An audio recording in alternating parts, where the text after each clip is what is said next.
This is the E-Rider Model 75 called the Puma in the registration document. It cost me about £140 to insure with BikeSure. It does probably about 80 miles, I would say, safely without too much range anxiety, and takes about 6 hours to charge. It's fast enough for all tastes. If you want to, you can add a carry box by taking off this black plate here. That's attached by in one bolt. In the case of my bike, I think there's probably supposed to be at least a couple. The bolt is like this, and I think I prefer it without a box on it. There's nothing for the feet to do on this bike. If there's no brake, as in a scooter, no gears, as in a motorbike. It's automatic. There's a little compartment on each side, and on the left-hand side there's a couple of USB sockets. I've got a dash cam coming off one of them. On the right-hand side there's an ignition off-on switch, a speed selector, which crazily isn't mentioned in the manual. 1 equals slow, 3 equals hang on very tight. The red button at the bottom is a reverse button.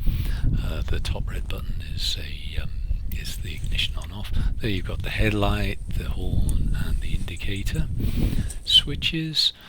The instrument panel speaks pretty much for itself, except on the left-hand side that instrument does 3 different things by pressing the red button. I'll show you in a second, but usually it shows the amount of charge, which is a very useful thing to know about.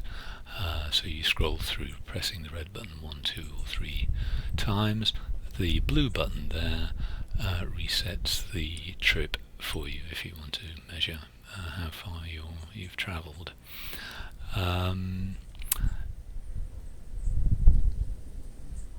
So I've added a combined clock and thermometer to the instrument panel, which just sticks on. There's plenty of room for it. I'm concerned, of course, about ice and black ice, so it's good to know when the temperature drops below about 3 degrees.